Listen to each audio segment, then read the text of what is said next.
ওই যে বলছিলাম জনপ্রতিনিধিদেরই দেখতে হবে, তাদের উপরেই দায় বর্তায় যদি এই ধরনের ঘটনা তাদের এলাকায় হয়। আর যদি জনপ্রতিনিধির উপরেই অভিযোগের আঙুল ওঠে তাহলে কি করবেন?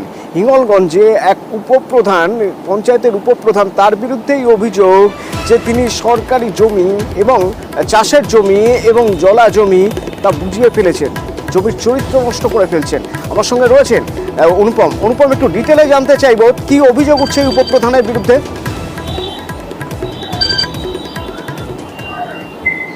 হ্যাঁ দেখো অতনুদা, এই যে হিঙ্গলগঞ্জের বিশপুর পঞ্চায়েতের যে উপপ্রধান শহীদুল শেখ, সেই শহীদুল শেখ একদম পঞ্চায়েতের অফিস থেকে প্রায় 50 মিটার দূরে সেখানেই একটা জলা জমি এবং সেই জলা জমি আর পুকুর এবং হচ্ছে একটা নিচু জমি, সেই নিচু জমি সহ পুকুরটা একদম মাটি দিয়ে ভরাট করে দিচ্ছে, আর্ট মুভার দিয়ে কাজ চলছে। এবং এই যে তিনি যেহেতু এখানকার পঞ্চায়েতের উপপ্রধান, সেই জন্য কিন্তু এলাকার মানুষ সহজে কিন্তু মুখ খুলতে পারছে না বা প্রতিবাদ করতে পারছে না। এবং এই যে এলাকার মানুষ কিন্তু চাইছে যে এখানে এইভাবে যে অবৈধ পুকুর ভরাট হচ্ছে এটা অবশ্যই বন্ধ করা হোক। যদিও আমরা সেই শহীদুল শেখের সঙ্গে যখন আমরা দেখা করি বা তার কাছে যখন আমরা প্রশ্ন করি যে তিনি কেন এই পুকুরটা বন্ধ করছে, এটা তো অবৈধ, তিনি তখন বলে যে তিনি এই জায়গাটা পিএইচই দপ্তরকে একটা জলের ট্যাঙ্ক করার জন্য দিয়ে দিয়েছে, তিনি জানে না যে পিএইচই দপ্তর কি করে কি করছে।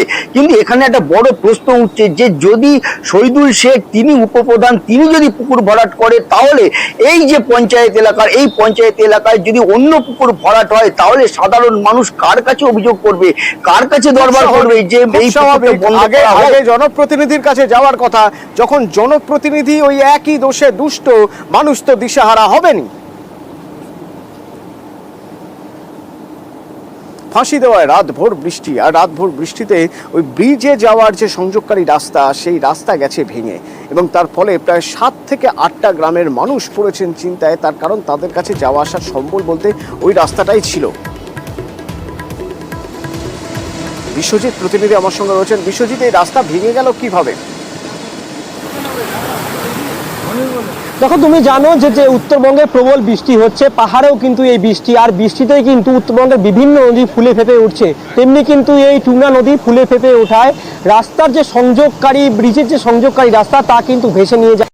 প্রায় 50 মিটার রাস্তা কিন্তু ভেসে নিয়ে যাওয়ায় রাস্তার সঙ্গে যে ব্রিজের সংযোগ যাত্রা তা কিন্তু অবরুদ্ধ, প্রায় বন্ধ হয়ে গিয়েছে এবং প্রায় 8টি গ্রামবাসীরা তারা কিন্তু এই রাস্তা দিয়ে জাতীয় সড়কে আসতে পারছে না, যার জেরে এদের প্রায় 12 কিলোমিটার ঘুরপথ কিন্তু যেতে হচ্ছে।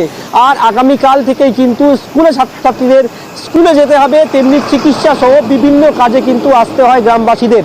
আর আজ রয়েছে সেখানে বাজার, যার জেরে সমস্যায় রয়েছে মূলত চা বাগান। রাস্তা ভাঙলো কি করে? অর্থাৎ জলের স্রোত বুঝলাম, ভারী বৃষ্টি বুঝলাম, মেনটেনেন্স হতো, রক্ষণাবেক্ষণ হতো এই রাস্তার। দেখো, 1 বছর আগে এই রাস্তা কিন্তু ভেঙে গিয়েছিল, অস্থায়ীভাবে রাস্তা তৈরি করেছিল প্রশাসন দাবি করেছিল যে এখানে কোনোভাবে কালভার্ট দিয়ে কিন্তু এই রাস্তাকে ঠিক করা হবে, কিন্তু কাজের কাজ কিছু হয়নি। বর্ষা আসতেই প্রথম বর্ষার জলের ধাক্কায় কিন্তু এই যে সংযোগকারী রাস্তা তা কিন্তু প্রায় উড়িয়ে নিয়ে যায় এবং যার জেরে পুরো অবরুদ্ধ রয়েছে প্রায় 8টি গ্রাম এবং যোগাযোগ ব্যবস্থা বিচ্ছিন্ন হয়ে পড়েছে। কম পরিমাণ মানুষ নন, তারা এবার কোন রাস্তা দিয়ে যাবেন, কিভাবে যাবেন জানেন না। তারা কি বলছেন শুনুন।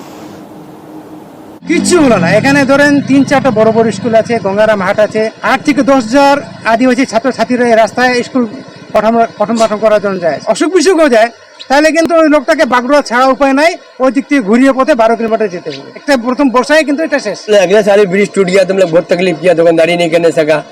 ये साल भी अगला ब्रिज टूट गया, हम लोग दुकानदारी नहीं कर सका। हम लोग गरीब आदमी जाए तो कहाँ जाए, जरूरी हम लोग को ब्रिज बना के देना होगा।